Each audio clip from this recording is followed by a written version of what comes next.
What is smart beta and why smart beta? इसको हम दूसरी भाषा में फैक्टर इन्वेस्टिंग भी बोलते हैं। 2020 में the total AUM of smart beta segment was 290 crore. As on June end the AUM went up to 46,000 crore. तो हर मार्केट साइकिल में स्टॉक पिकिंग अप्रोच बदल जाती है। उस मार्केट साइकिल में अगर उस फैक्टर को चूज करके आप स्टॉक पिक करोगे तो आपके स्टॉक्स, आपका पोर्टफोलियो बेटर रहेगा। You being the fund manager इतनी बड़ी AMC के अंदर, आप ये टाइमिंग द मार्केट कैसे करते हैं? मेरा आंसर होता है कि अगर आपके पास पैसा आज है तो आज सही टाइम।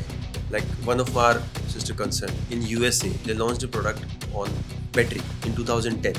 That time battery का use was only phone or laptop, but now lithium battery is being used everywhere. जिसने उस टाइम निवेश किया, आज they are doing exceptionally, right? आज हमारे जो स्पेशल गेस्ट हैं वो है Mister Umesh Kumar Della from Mirae asset management, head of ETF sales. इससे मुझे एक चीज याद आई, thematic investing. How can you actually bifurcate between a hype and a real future growth theme? देखिए, कुछ चीजें हाय एवरीवन, आई नो आप हमारे पॉडकास्ट देख रहे हैं और आपको हमारे पॉडकास्ट अच्छे भी लगते हैं, लेकिन ये डेटा मुझे बताता है कि ज्यादातर लोग जो हमारे पॉडकास्ट देख रहे हैं उन्होंने इस चैनल को सब्सक्राइब नहीं किया। अब आपके लिए चैनल को सब्सक्राइब करना तो बिल्कुल फ्री है and it will just take 1 second of your time, लेकिन हमारे इस चैनल की ग्रोथ के लिए ये बहुत ज्यादा जरूरी हो जाता है। Support this channel, help us grow and subscribe right now. बात करते हैं मेरे फेवरेट कॉन्वर्सेशन की आज के लिए, and that is smart beta, right? Again, जो बेसिक डेफिनेशन है स्मार्ट बीटा की is basically it's a combination of passive investing and active investing. Passive और एक्टिव मतलब जहाँ पैसिव की आपको एक तरह से स्टेबिलिटी मिलती है, बट एक्टिव सिलेक्शन की, एक्टिव स्टॉक सिलेक्शन की आपको एक एज भी मिलती है, right? But I want to know more about this from you कि what is smart beta and why smart beta? जी, स्मार्ट बीटा सबसे पहले समझते हैं बीटा क्या होता है। That will be better way of understanding. Beta is what? Beta is basically कहीं ना कहीं आपको ये बताता है कि इस पर्टिकुलर फंड का या पर्टिकुलर स्टॉक का जो बीटा है ये कितना इन लाइन है विद द मार्केट। से फॉर एग्जांपल, अगर कोई फंड है उसका बीटा 1.1 है, सो 1.1 का मतलब है कि अगर मार्केट 100 बेसिस पॉइंट प्लस होगा तो वो फंड जो है वो 110 बेसिस पॉइंट प्लस होगा। Correct. और मार्केट गिरेगा उतना ही तो वो उतना ही, तो बेसिकली उसका वेरिएशन, उसका movement from the market is different by से 0.1, राइट? वो होता है बीटा। अब उस बीटा को अगर मैं स्मार्टली यूज करूं to build a portfolio, that's what we call smart beta. कि मैं उस बीटा को कैसे यूज करूं टू क्रिएट अ पोर्टफोलियो, कि वो मेरे पोर्टफोलियो को उसी जो 0.1 का जो मूवमेंट है वो मेरे पोर्टफोलियो को कैसे बेटर कर सकता है। That is what the basic definition of smart beta comes in. Now within smart beta इसको हम दूसरी भाषा में फैक्टर इन्वेस्टिंग भी बोलते हैं। Correct. तो फैक्टर इन्वेस्टिंग में आप जैसे जानते हैं मार्केट के डिफरेंट साइकिल्स होते हैं। कभी मार्केट गिरता है, कभी मार्केट बढ़ता है, कभी मार्केट साइडवेज होता है, कभी वॉलेटाइल रहता है। तो हर मार्केट साइकिल में स्टॉक पिकिंग अप्रोच बदल जाती है। वो कैसे बदलती है? वो फैक्टर से बदलती है। तो बेसिकली हर एक मार्केट साइकिल में एक डिफरेंट फैक्टर होता है जो अच्छा कर रहा होता है। यानी उस फैक्टर अच्छा करने से मेरा मतलब है कि उस मार्केट साइकिल में अगर उस फैक्टर को चूज करके आप स्टॉक पिक करोगे तो आपके स्टॉक्स, आपका पोर्टफोलियो बेटर रहेगा, राइट? तो अगर उन्हीं को तो उन स्मार्ट बीटा हर एक फैक्टर का स्टॉक सिलेक्शन अलग है। तो अगर मैं लो वॉल, मार्केट बहुत ज़्यादा वॉलेटाइल है, मैं लो वॉल स्ट्रेटजी या वो लो वॉल फैक्टर लूंगा, तो मैं उन कंपनीज को पिक करूंगा जिनका स्टैंडर्ड डेविएशन कम है, यानी जिनका वॉलेटिलिटी कम है। तो वॉलेटाइल मार्केट में मेरा पोर्टफोलियो कम वॉलेटाइल होगा। सिमिलरली मोमेंटम अगर है, अल्फा है, तो मैं उन कंपनीज को पिक करूंगा जिनका जेनसेंस अल्फा या जिनका रिस्क एडजस्टेड रिटर्न बेटर है अमंग द पियर्स। सो जब मार्केट मूव करेगा तो ये कंपनीज ज़्यादा बेटर, अच्छे से मूव करेंगे। सो कहीं ना कहीं उसी बीटा को कैसे आप स्मार्टली यूज करते हो इन selecting stocks in different market cycle is called smart beta, जहाँ पे आप एक अंडरलाइंग इंडेक्स को के ऊपर एक दूसरा इंडेक्स क्रिएट करके कहीं ना कहीं ब्रॉड बेस्ड इंडेक्स से बेटर रिटर्न्स अपने पोर्टफोलियो के लिए पा सकते हैं। टू गिव एन एग्जांपल, से अगर मैं निफ्टी 500 में हूँ और मुझे निफ्टी 500 को आउट परफॉर्म करना है बीइंग इन पैसिव, तो smart beta can be a route जहाँ पे आप निफ्टी 500 पे एक फैक्टर लगा के स्टॉक पिकिंग अप्रोच के साथ एक प्रोडक्ट लॉन्च करो और उसके ऊपर फिर आप उस from that particular fund, particular index और fund, you will outperform the parent index which is Nifty 500। So एक आपका और बिकॉज स्मार्ट बीटा दूसरा भी पॉपुलर इसलिए क्योंकि वी अंडरस्टैंड दैट मार्केट के डिफरेंट साइकिल्स होते हैं। Correct. Sometime market is bull phase, sometimes to bear phase, sometimes to volatile phase. एक अप्रोच हर फैक्टर, हर मार्केट साइकिल में नहीं चलती है। Absolutely. तो हर अप्रोच हर मार्केट साइकिल के लिए एक डिफरेंट फैक्टर है। राइट. तो we understand, if we understand और आई नो दैट कि अभी मार्केट बुल फेज में है, तो मैं अगर उस टाइम पे मोमेंटम में एंटर करता हूँ, तो मोमेंटम में एंटर करने से मुझे एक अच्छा उस मार्केट का मूवमेंट का फायदा मिलता है. Correct. मार्केट गिर रहा है और मैं अगर क्वालिटी फैक्टर के साथ हूँ, तो मेरा डाउन साइड जो है will be better than the plane vanilla index. Correct. सो कहीं ना कहीं हर मार्केट साइकिल की रैली, हर मार्केट साइकिल के मूड को राइड करने का एक अच्छा टूल है स्मार्ट बीटा. और since it's a stock selection only, तो इट इज़ अमूमन ये देखा गया है कि रीबैलेंसिंग काफ़ी हद तक काफ़ी एग्रेसिव होती है. तो it like you will find some activeness also while being into passive fund, right. Like alpha 30 is an index fund. उसका रीबैलेंसिंग एवरी क्वार्टर होता है. तो एवरी क्वार्टर 30 कंपनीज में से कुछ कंपनीज बाहर जाती है, कुछ कंपनीज अंदर आती हैं, purely based on alpha factor. तो वॉलेटिल तो आपका जो रीबैलेंसिंग है वो पीरियड इतना फ्रीक्वेंट है और you will see multiple stocks keep on moving. तो इट्स लाइक आपको वो एक्टिवनेस जो चाहिए होता है, जिसके लिए हम लोग सालों साल से देखते आए हैं अपने एक्टिव पोर्टफोलियोज में, वो भी कहीं ना कहीं आपको फ्लेवर यहाँ पे मिलता है. तो it's a good combination of passive management और एक्टिव मैनेजमेंट के बीच में आपको ये स्मार्ट बीटा आप कहीं प्लेस कर सकते हो. ओके, सो एक तरह से निफ्टी 50 के स्टॉक्स अगर मान ले, तो जब आपको लगता है कि बुल फेज आएगा तो आप मोमेंटम स्टॉक्स के अंदर ओवरवेट हो जाते हो कर सकते हो, और राइट. बाकी को थोड़ा हाँ. अंडरवेट कर देते हो. बिकॉज अगर आप सिंगल फैक्टर में जाते हो, तो आपके पास आपको मोमेंटम फैक्टर का फंड भी मिलता है, आपको क्वालिटी भी मिलता है, लो वॉलेटिलिटी मिलता है, और आपको पता है अगर मार्केट के साइकिल में है, तो आप उसकी साइकिल के चॉइस के हिसाब से साइकिल को देखते हुए उस पर्टिकुलर फैक्टर को चूज कर सकते हैं जो आपको पता है कि थियोरेटिकली ये फैक्टर जनरली इस मार्केट साइकिल में अच्छा करता है, राइट. तो उस तरीके से ये सारे फैक्टर्स काम करते हैं. सर, आपने ऐसा कहा कि stock selection is the key, right. But इसी के साथ जब हम ये मल्टी फैक्टर्स की बात करते हैं, अलग अलग फैक्टर्स, जैसे आप अभी आपने बताया कि मोमेंटम, क्वालिटी या फिर वोलेटिलिटी, इसके अलावा हो गया जैसे वैल्यू इन्वेस्टिंग वाला स्टाइल हो गया. Along with the stock selection, timing बहुत ज़्यादा इंपॉर्टेंस रखती है, राइट. जैसा कि आपने कहा कि अलग अलग मार्केट साइकिल्स में ये सिलेक्शन होना चाहिए, और ये चीज़ बहुत सारे लोग करने की कोशिश करते हैं खुद से, पर कर नहीं पाते. Then you being the fund manager इतनी बड़ी एएमसी के अंदर, आप ये टाइमिंग द मार्केट कैसे करते हैं? हाउ डू यू नो कि इस पर्टिकुलर सीजन में या इस पर्टिकुलर क्वार्टर में या इस साल में ये वाला हमें ओवरवेट, ये वाला स्टाइल ओवरवेट करना चाहिए, ये अंडरवेट करना चाहिए? How do you do that? See, passive में क्या होता है, जब आप पैसिव ETF लॉन्च करते हैं तो आपको एक अंडरलाइंग इंडेक्स चाहिए होता है. ओके. और जब आप इंडेक्स बना के या इंडेक्स को क्रिएट करा के NSE या BSE या किसी भी इंडेक्स प्रोवाइडर से आप प्रोडक्ट लॉन्च करते हो, तो उसका management of that index is depend upon the creator of that index, whether NSE और BSE, वही उसको मैनेज करते हैं. ETF प्रोवाइडर का काम होता है सिर्फ उस इंडेक्स को रेप्लिकेट करना. करेक्ट. तो जब आपने एक पर्टिकुलर फैक्टर क्रिएट किया है, से फॉर एग्जांपल मैंने से अल्फा 30 क्रिएट किया, या मैंने से मोमेंटम क्रिएट किया, तो मोमेंटम और क्वालिटी का एक, मैंने तो पहले एक सिंगल फैक्टर समझते हैं. अगर मैंने अल्फा फैक्टर क्रिएट किया, तो मैं उन फंड्स में डाल रहा हूँ, उन स्टॉक्स में मेरा stock selection criteria will be based on Jensen alpha. उस फॉर्मूला के बेसिस पे मैं 30 कंपनीज को सेलेक्ट करूंगा जो कि इंडेक्स करेगा, मुझे सिर्फ उसको कॉपी करना है, राइट. तो अगर मार्केट बुल फेज में है, तो obviously 30 companies will do well and your portfolio will reflect accordingly. But when market enter into some other range, other regime या other cycle, उस दौरान आपको हो सकता है अल्फा फैक्टर उतना अच्छा ना करे, हो सकता है उस टाइम पे आपको क्वालिटी में होना चाहिए. तो वो कई बार डेटा पॉइंट्स आपको वो इंडिकेट करते हैं कि ये डेटा पॉइंट से Z स्कोर है या कोई जो भी टेक्निकल चार्ट देखते हैं, उससे ये आइडिया लगता है कि अभी मार्केट इस पर्टिकुलर साइकिल से मूव होके दूसरी साइकिल में एंटर कर रहा है, तो मुझे एक पर्टिकुलर फैक्टर से मूव होके दूसरे फैक्टर में जाना चाहिए या अपने आप को अंडरवेट ओवरवेट करना चाहिए. तो इसका सोल्यूशन क्या है?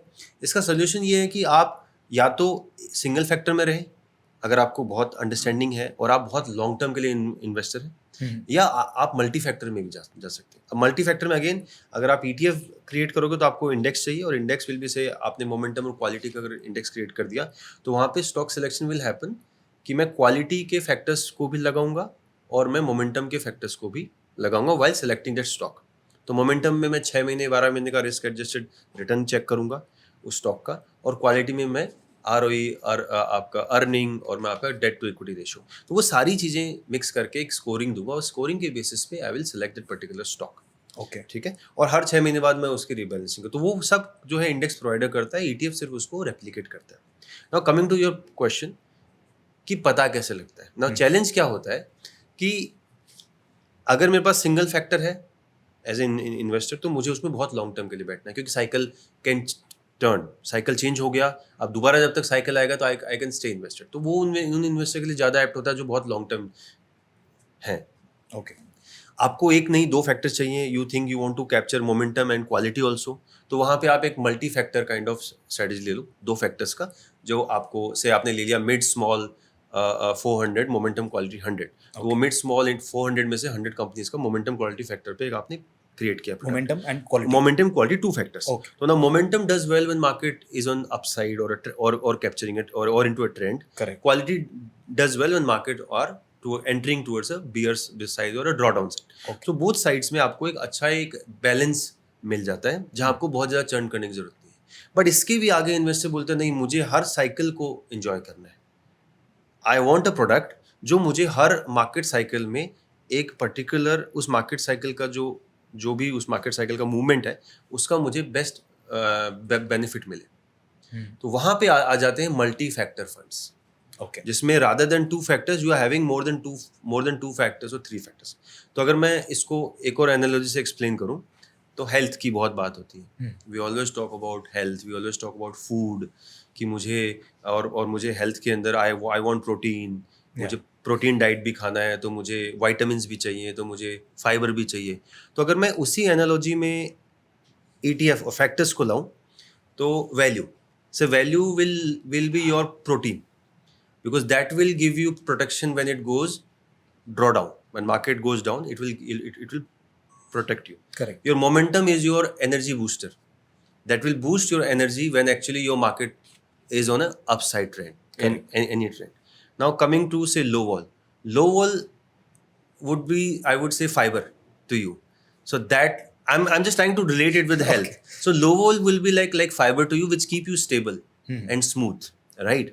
And then coming to say your quality, so quality will be like your vitamins. Okay. So that will give you, will protect you when actually market is into some other market is on a downside, or it will protect you somewhere. Say size, which is equivalent, so that will I would relate it like a superfoods. We keep on adding some superfood to add some extra kick.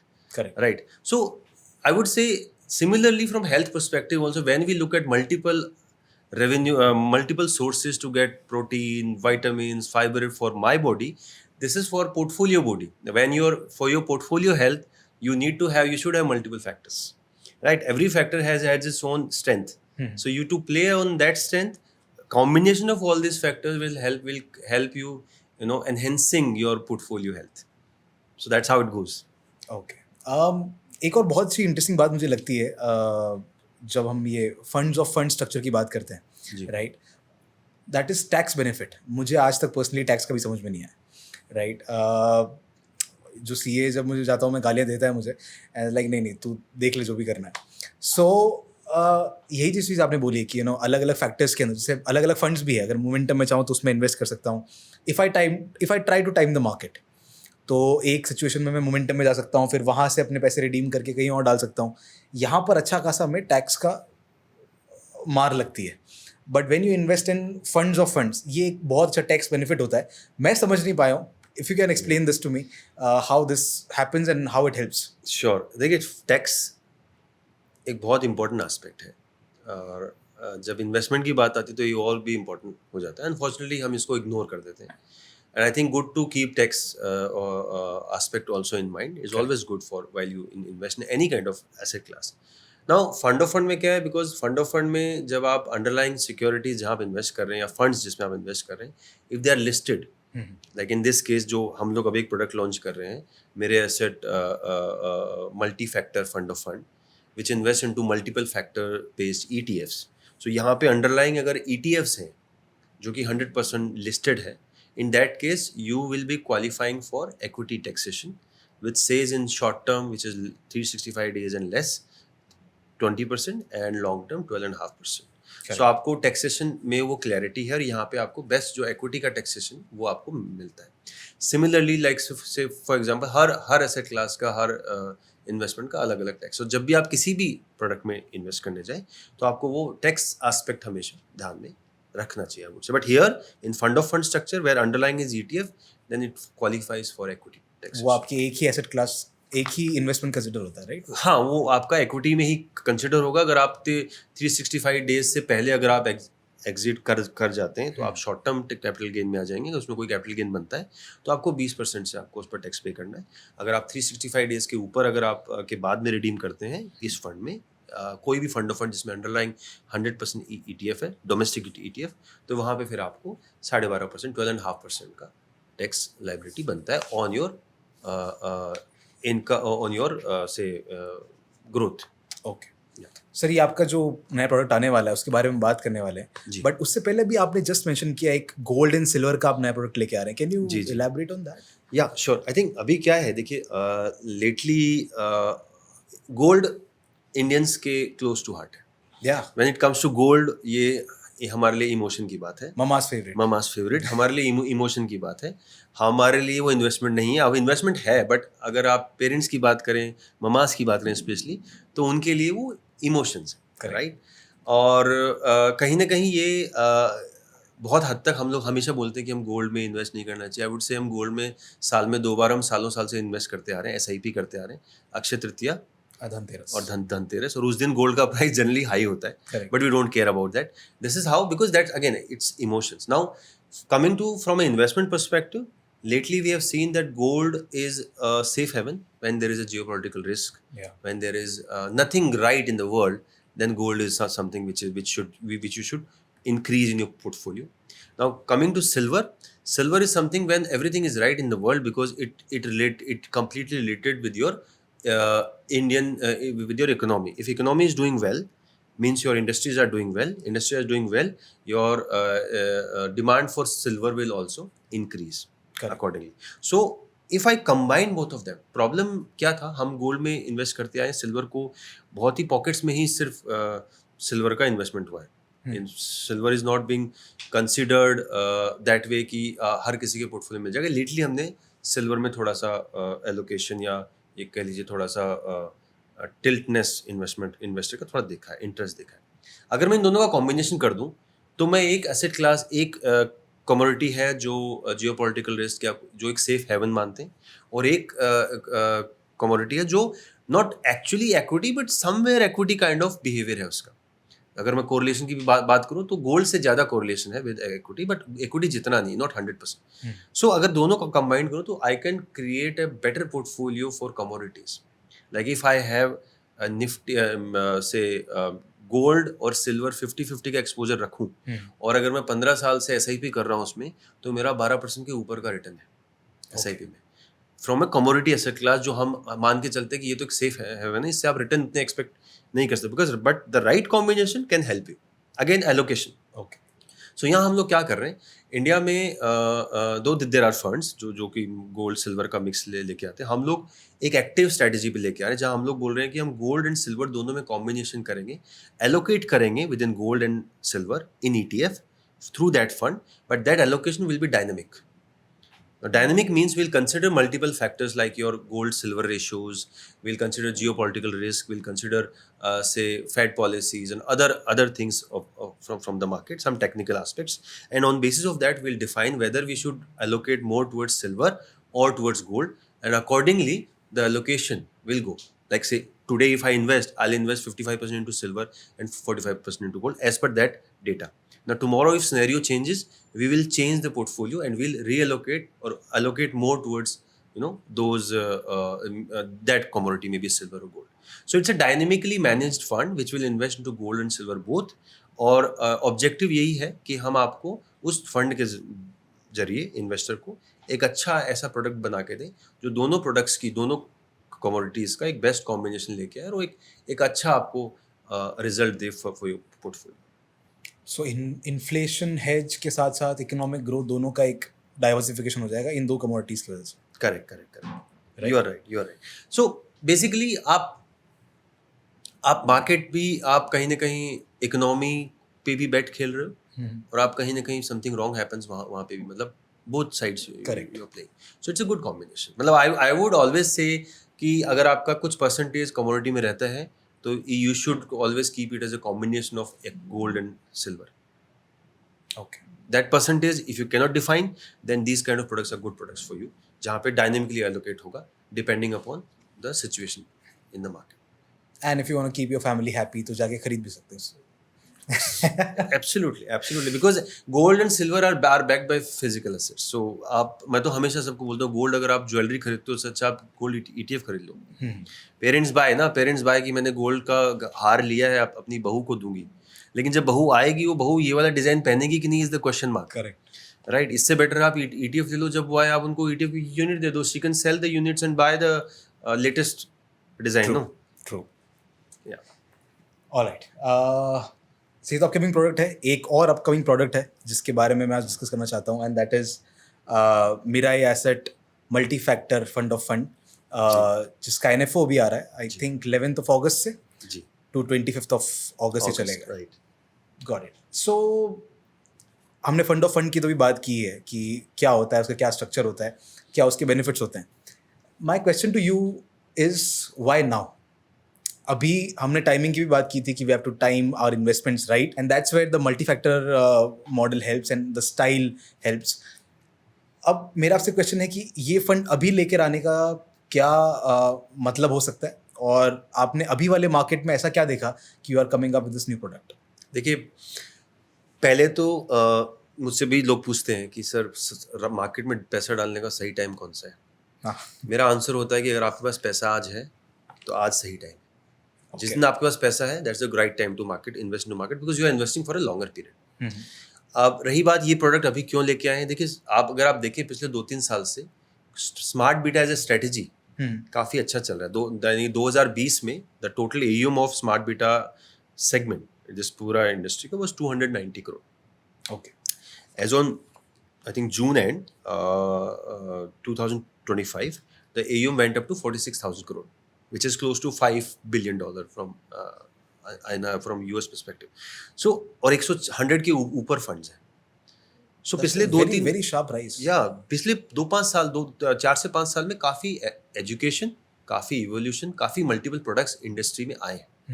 Right now since we have multiple products, and पहले investors को ये समझना था कि factor होता क्या है, which is right factor for me, and which factor does well in which market cycle.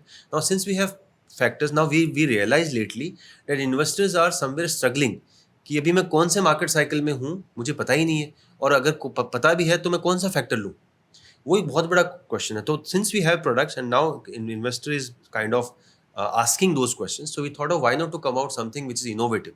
So let me tell you, this is first of its kind product which we got approval from SEBI that will invest into multiple factors.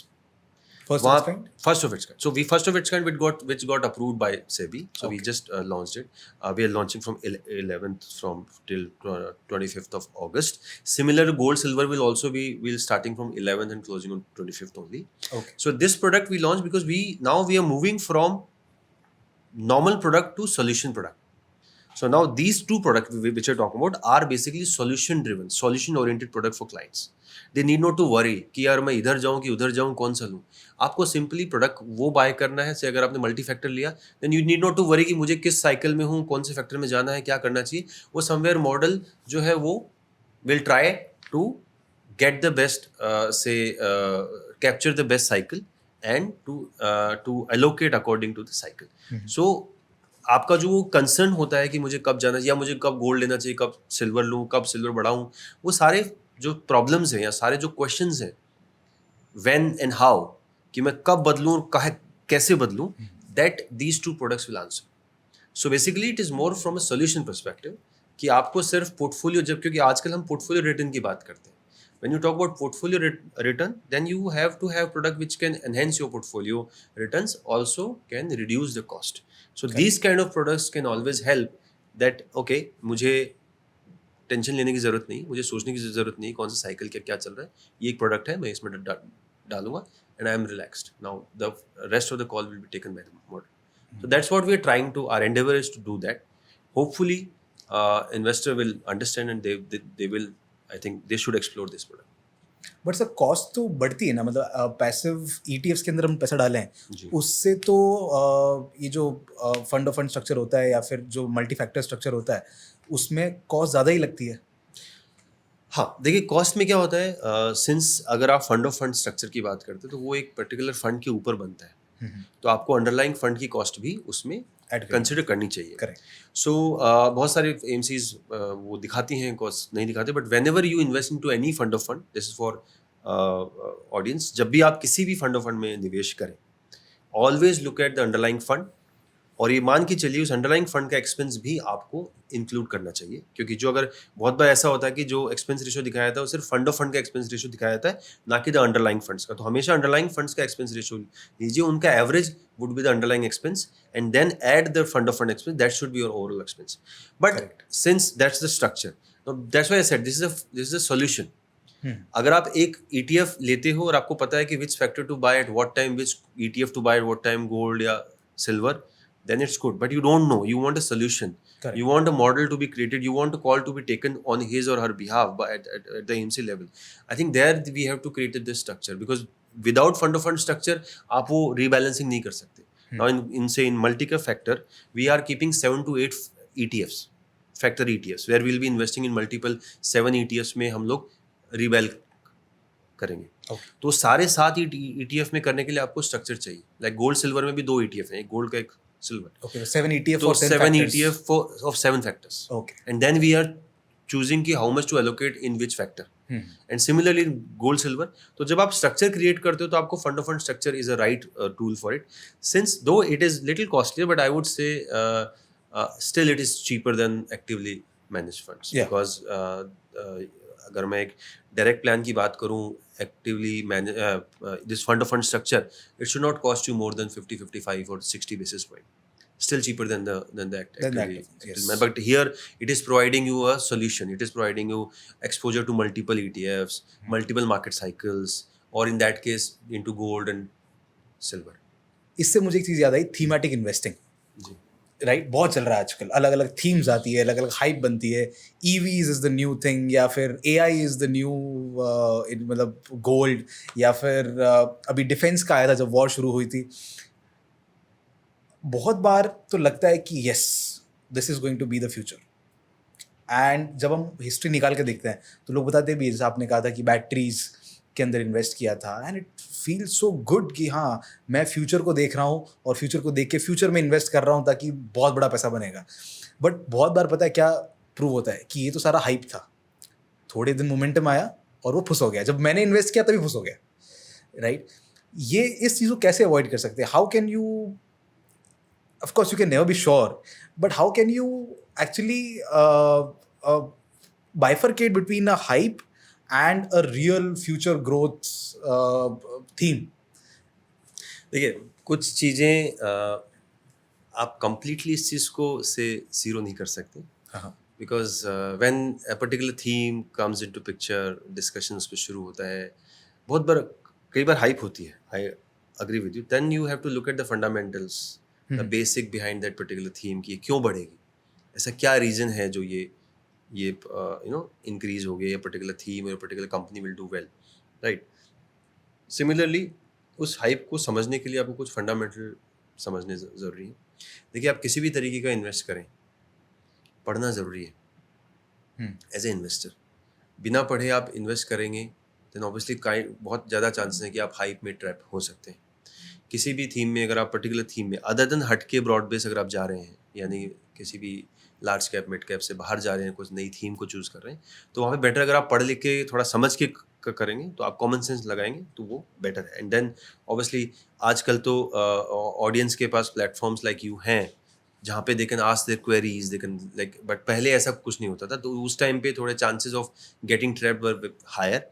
Now I think information flow इतना ज़्यादा है, specialist like और podcast like this happens where people come to know and understand क्योंकि कहाँ मुझे करना चाहिए कहाँ नहीं. तो मेरा ये रहेगा, उससे बचने का सिंपल तरीका, जितना आप थोड़ा पढ़ सकें, स्टडी कर सकें वो करें. And then ask a why question to yourself. Okay, कि ये क्यों बढ़ेगा. चलो बढ़ेगा, मेरे को उसने बोला ईवी बढ़ेगा, लेकिन क्यों बढ़ेगा, मुझे क्या लगता है वाई इट विल इंक्रीज. सिर्फ अंश ने बोला है इसलिए मैं ईवी लगा दूँ, that's not a right approach for any product, चाहे वो ईवी हो चाहे मैन्युफैक्चरिंग हो. I should answer that why for myself. If I am able to answer it, if I'm not finding the answer, go read. Correct. Find the answer first. If you got the answer, then only you go. This is a wrong approach by saying कि I have given my investment, okay, उसमें यहाँ नाम बोल दिया मैंने, वहाँ डाल दिया. Boss, it's your money. You earned it. You spend 9-10 hours a day for that, and then you cannot let it go like this. You have to study. You should read it. Answer that why first. The moment you answer that why, and after that you are investing, and that particular theme for God say didn't do well, okay, you at least studied. You got some, you understood some, and then in those cases, still your conviction, then you maybe your holding period थोड़ा बढ़ सकता है. आप बढ़ा दीजिए, holding period बढ़ गया कोई बात नहीं, मेरा 2 साल का होराइजन था, 3 साल हो गया, नहीं चला, which is okay, but at least take an informed decision and then obviously take advice, understand. There are people like us who are open to talk about these themes. यहाँ पे थीम में एंट्री एग्जिट बहुत important होता है. किसी भी theme में आप जाए, वो एंट्री एग्जिट समझने के लिए कहीं ना कहीं ये इस तरह की प्रोडक्ट जो हम बोल रहे हैं, मल्टी फैक्टर या गोल्ड सिल्वर या आगे और भी आपको ऐसे प्रोडक्ट दिखेंगे, आई थिंक वो solution driven products will keep on coming. By the time watch this space, keep on understanding and start investing. Like जैसे मैन्युफैक्चरिंग आया था, PLI जब आया तब हमने भी एक प्रोडक्ट लॉन्च किया था. We said that manufacturing something which is going to be a large thing. Now look at everybody is talking about manufacturing. India is going to be the manufacturing hub. Correct. Right? We used to be a service hub earlier. Now we are from service hub, we are moving towards manufacturing hub. So I think multiple themes are, as I said, India में आपको बहुत themes अभी आएंगे. So you have to be little, थोड़ा सा ज़्यादा aware रहें, पढ़ें, और you will get to know which theme will do well. That's what I would answer. Well, there is no shortcut to it, right? There is no shortcut for anything. To be honest, you have to body भी बनानी है तो आपको gym जाना पड़ेगा. Correct. There's no shortcut. There's no सिर्फ protein से कुछ नहीं होगा. प्रोटीन से कुछ नहीं होगा. प्रोटीन के साथ आपको बॉडी, आपको जिम भी जाना पड़ेगा, वर्कआउट भी करना पड़ेगा. तो it's similar thing, no? Got it. Sir, एक बहुत बड़ी प्रॉब्लम जो हर एक इन्वेस्टिंग, चाहे हम एसेट क्लास की बात करें या इन्वेस्टमेंट एज अ जनरल हम बात करें, जब वो कंपाउंडिंग वाली बात आती है, द मैजिक ऑफ कंपाउंडिंग वो दिखने लगता है आफ्टर 15 ईयर्स. उससे पहले तो पता भी नहीं चलता कि यार एक्चुअली ग्रोथ हो रही भी नहीं हो रही है. लगता है कि हाँ FD वाले रिटर्न्स ही आ रहे हैं, ठीक है. 15 साल के बाद जब 20 साल 25 साल होते, तब समझ में आता है कि हाँ कुछ अच्छा डिसीजन लिया था लाइफ में. बट सर, शॉर्ट टर्म के गोल्स भी तो मायने रखते हैं ना.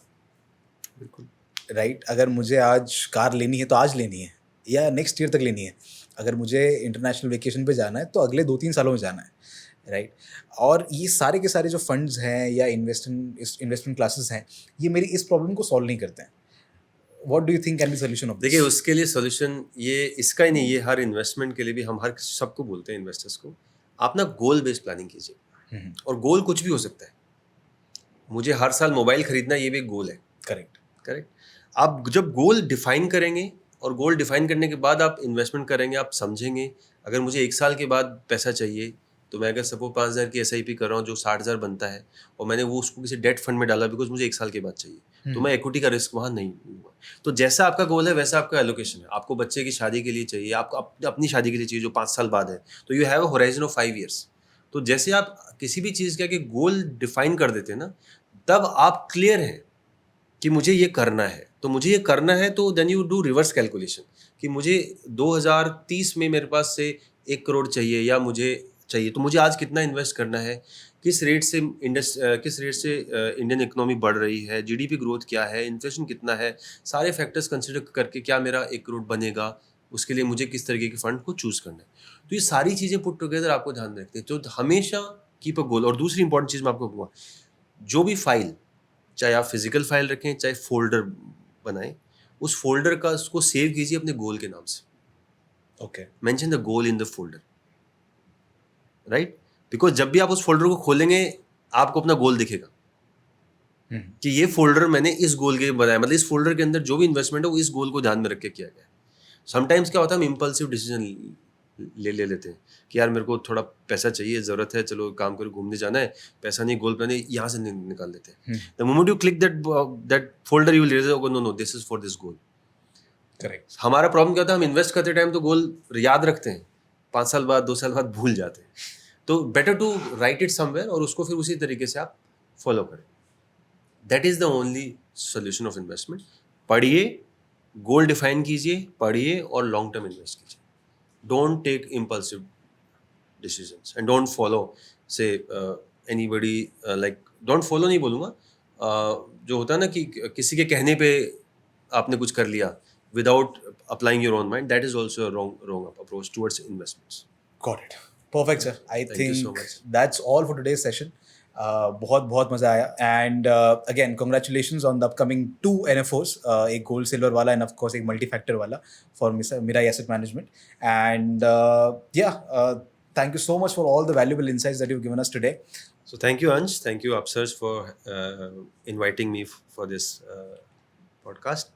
I think these are good products and good strategies, good solutions for investors who are looking for building portfolio through factors or who understand what factors are, कैसे काम करते हैं.